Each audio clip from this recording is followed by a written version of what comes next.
Hey everybody, got my mask down there. All right, welcome to Stories for All Ages. I'm Miss Elizabeth, and today I have a fun book for you. It's Cloudy with a Chance of Meatballs.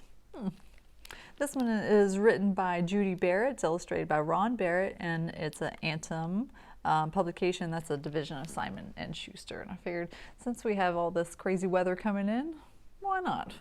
So, Cloudy with a Chance of Meatballs. Can you imagine?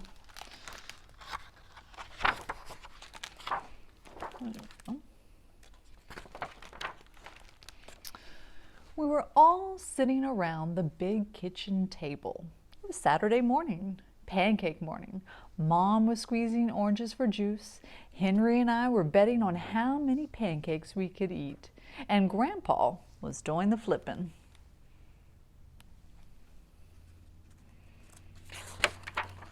Seconds later, something flew through the air and headed toward the kitchen ceiling and landed right on Henry.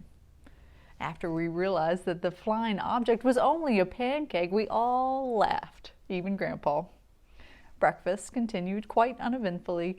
All of the other pancakes landed in the pan, and all of them were eaten, even the one that landed on Henry.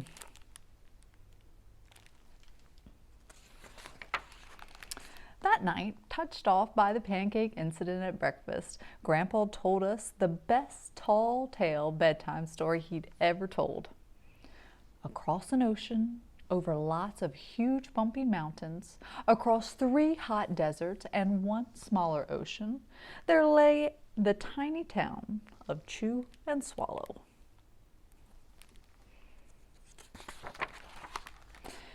In most ways, it was very much like any other tiny town. It had a main street lined with stores, houses with trees and gardens around them, a schoolhouse, about 300 people, and some assorted cats and dogs. But there were no food stores in the town of Chew and Swallow. They didn't need any. The sky supplied all the food they could possibly want. The only thing that was really different about Chew and Swallow was its weather. It came 3 times a day at breakfast, lunch, and dinner. Everything that everyone ate came from the sky.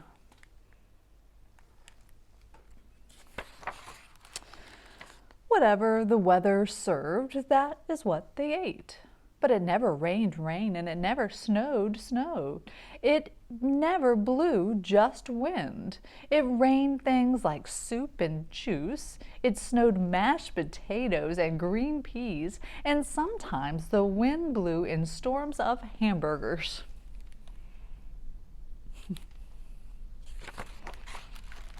The people could watch the weather report on television in the morning, and they would even hear a prediction for the next day's food. When the townspeople went outside, they carried their plates and cups, glasses, forks, spoons, knives, and napkins with them.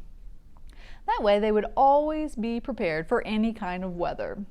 If there were leftovers, and there usually were, the people took them home and put them in their refrigerators in case they got hungry in between meals.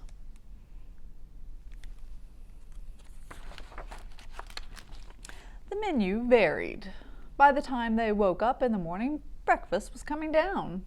After a brief shower of orange juice, low clouds of sunny-side-up eggs moved in, followed by pieces of toast. Butter and jelly sprinkled down for the toast, and most of the time it rained milk afterwards. For lunch one day, frankfurters, already in their rolls, blew in from the northwest about 5 miles an hour. There were mustard clouds nearby. The wind shifted to the east and brought in baked beans. A drizzle of soda finished off the meal.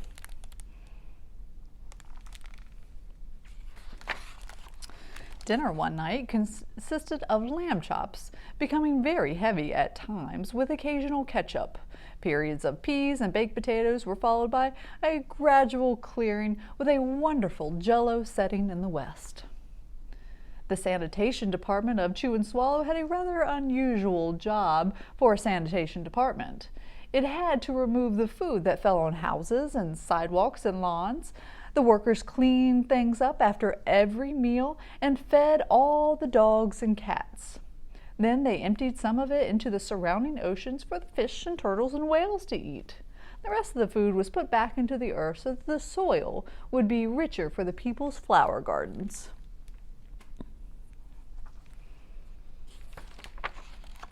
Life for the townspeople was delicious, until the weather took a turn for the worse. "Spaghetti ties up town," reads the headline. One day there was nothing but gorgonzola cheese all day long. P.O. The next day there was only broccoli, overcooked. And the next day there were Brussels sprouts and peanut butter with mayonnaise. Another day there was pea soup fog. No one could see where they were going, and they could barely find the rest of the meal that got stuck in the fog.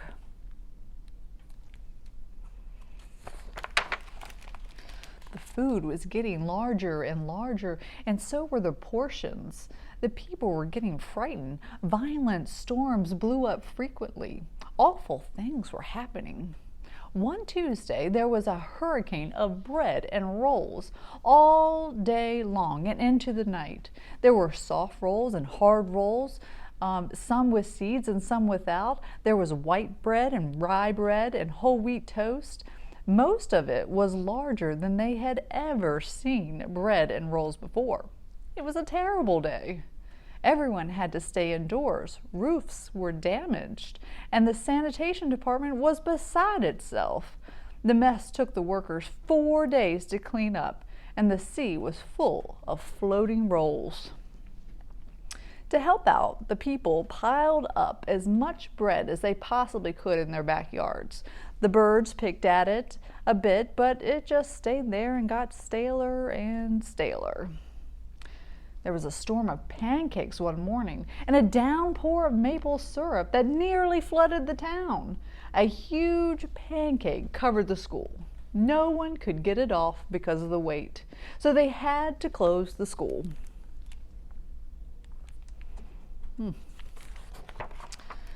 The sanitation department gave up. The job was too big. Everyone feared for their lives.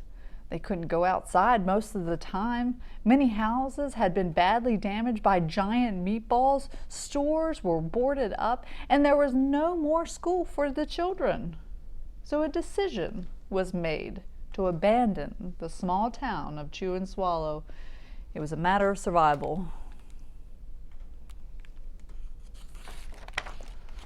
The people glued together the giant pieces of stale bread sandwich style with peanut butter, took the absolute necessities with them, and set sail on their rafts for a new land.